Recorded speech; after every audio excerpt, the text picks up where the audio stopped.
Olá, eu sou a evangelista Alda Borges e tenho uma mensagem da parte da Palavra do Senhor para nossa instrução, edificação e ensino. Receba da parte do nosso Deus e Pai aquilo que Ele deseja comunicar ao nosso coração. A Palavra de Deus tem muitos ensinamentos importantes para a nossa vida, porque ela é uma fonte de poder. Todas as vezes que nós lemos e meditamos na palavra, o Espírito Santo de Deus age na nossa mente, no nosso coração, e nós então ficamos preparados para termos condutas abençoadoras. Você já tomou uma decisão errada na vida? Já andou por um caminho que não deveria andar? Já se arrependeu disso? Se arrependeu, isso é muito bom. Caso contrário, esses caminhos maus podem conduzir a ações horríveis e destruidoras da vida.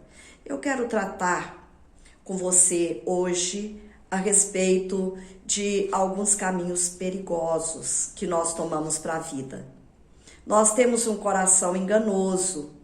A palavra de Deus nos diz que há caminhos que para o homem parecem ser caminhos de bons, caminhos de vida, mas no final são caminhos de morte. Isso está escrito em Provérbios, no capítulo 14, versículo 12.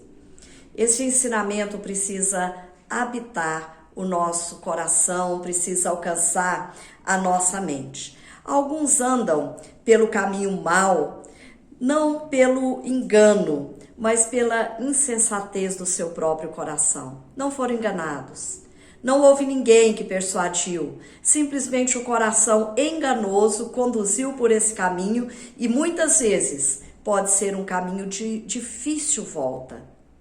Portanto, esse ensinamento de hoje, ele é extremamente importante para o meu coração que é enganoso, mas também para o seu coração, que muitas vezes abriga sentimentos nocivos e andam por esses caminhos a vida toda, perdendo oportunidades excelentes e também a oportunidade de exercer e produzir nesse mundo como deveria produzir por causa das escolhas que se faz, por causa dos caminhos que se andam.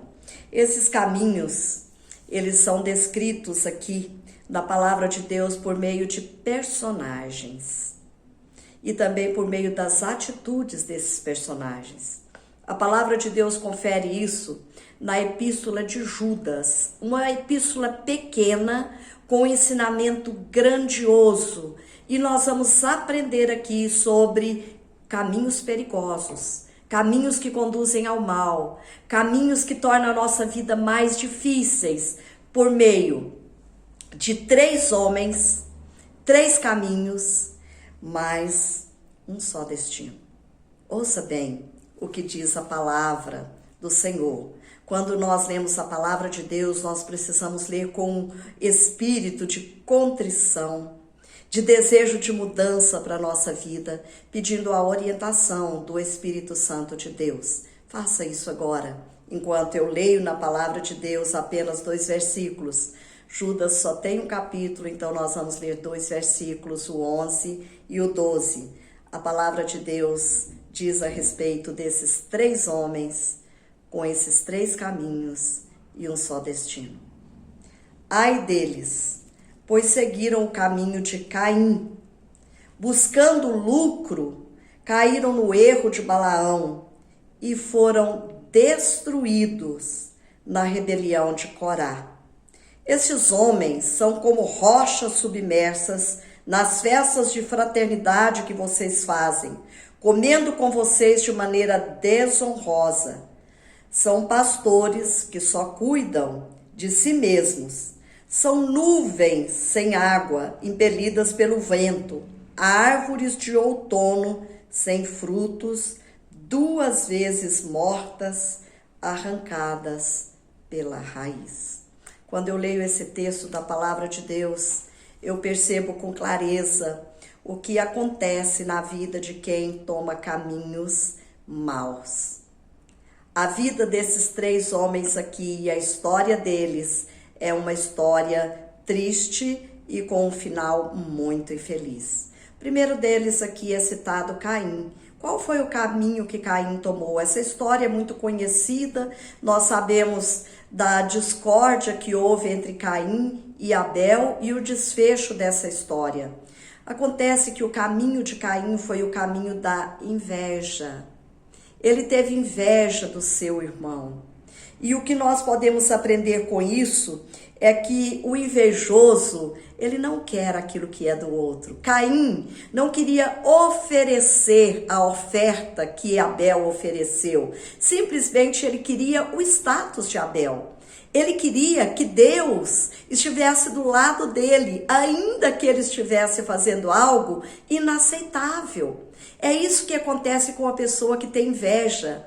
Ela procura querer e procura com empenho o status daquela pessoa que está sendo beneficiada, que está sendo feliz, que está sendo bem-aventurada, mas ela quer continuar fazendo e praticando as mesmas coisas. Não vai dar certo.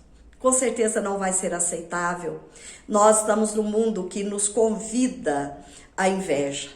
Nós temos inveja daqueles que têm muitos seguidores, daqueles que têm muitas curtidas. Nós temos inveja de gente proeminente. Nós temos inveja do poder aquisitivo dos outros. Nós sofremos com essas coisas. Deus advertiu severamente a Caim e disse: olha, Caim, esse caminho seu aí não vai dar certo. Você vai ter problemas com ele. E Caim não ouviu a voz de Deus. Ele permaneceu da mesma forma, tendo então uma vida destruída e não cumpriu o seu propósito no mundo. Esse caminho é um caminho mau, com certeza. Mas a palavra de Deus também, nesse texto de Judas, nos fala sobre o caminho de Corá. Qual era o caminho de Corá? Quem é esse homem? Essa história é menos conhecida do que a história de Caim. Contudo, é uma história reveladora de um caminho destruidor, de um caminho perigoso. Corá saiu junto com o povo da terra do Egito, saiu junto com Moisés. E no deserto ele convoca o povo a uma rebelião contra Moisés. A palavra de Deus diz que esse homem provocou um desastre para o povo no deserto que o seguiu e um desastre para a sua própria vida, uma vida destruída pela a sua insensatez e pela sua rebelião. Muitas vezes nós não ficamos atentos à rebelião dos nossos filhos. Um filho pequeno ainda, ele se torna rebelde e nós simplesmente falamos: ele tem um temperamento, ele é um sanguíneo. Olha, isso é uma coisa gravíssima. As crianças pequenas precisam saber que a rebelião precisa ser dominada. Ela precisa ser disciplinada, porque ela pode trazer consequências graves para a vida. Esse é um caminho pernicioso, esse é um caminho do mal. A palavra de Deus também cita um terceiro homem aqui. Esse homem foi Balaão. A história de Balaão é bem conhecida por causa da mula que falou, mas é mais importante prestar atenção na conduta de Balaão, nas atitudes que ele tomou, do que naquilo que aconteceu com a sua mula. Sabe por quê? Porque essa atitude de Balaão, ela foi destruidora para a sua vida. Que caminho foi esse que esse homem tomou? Foi o caminho da ganância. Ele queria, ele desejava profundamente ter um bem. Ele queria algo e ele correu atrás daquilo ali. E ele, assim, usou daquilo que era da sua propriedade, do seu talento, do seu benefício, para amaldiçoar em vez de abençoar. Por quê? Porque ele era um homem ganancioso. Ele queria aquele bem que Balaque estava oferecendo para ele. O cobiçador, ele quer o bem, ainda que ele perca o status. Olha só que coisa. Balaão queria aquele recurso financeiro. Não é muitas vezes isso que acontece na vida de alguém que entra na política e entra até cheio de boas intenções, mas chegando ali se corrompe por causa de propinas e tantas outras coisas. É às vezes um sacerdote que pensa muito mais em si mesmo e pastoreia muito mais a sua vida do que a vida das próprias ovelhas. E assim vai por diante. É um funcionário que quer o bem do seu patrão sem nem mesmo fazer o serviço, o trabalho que lhe é devido. Então, o caminho da ganância é um caminho bastante perigoso e que nós precisamos ter cuidado com ele. Por quê? Porque a palavra de Deus diz que só há um destino, tanto para o caminho do invejoso, quanto para o caminho do rebelde, quanto para o caminho do ganancioso. Qual é esse caminho? A palavra de Deus diz claramente que esses 3 homens, eles eram considerados como rochas submersas. Uma rocha submersa pode ser um grande problema para um navio. Ela está lá escondidinha, mas sendo pedra de tropeço. Eles são considerados aqui como nuvens sem chuva. A nuvem está lá, mas ela não manda chuva para a terra, não traz benefício nenhum. E ele é considerado como uma árvore sem fruto. É alguém que não foi produtivo, alguém que não produziu absolutamente nada.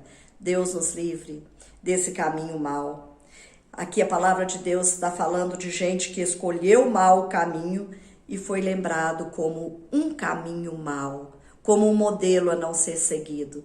Deus nos livre desses pensamentos que ocupam a nossa mente, que eles descem para o nosso coração, trazendo amargura, gerando rancor, gerando tristeza para as nossas vidas. E muitas vezes eles se transformam em condutas malignas. Que Deus tenha misericórdia de nós. Esses homens não cumpriram os seus propósitos, ou o propósito que Deus determinou para as suas vidas no mundo. E nós temos um propósito.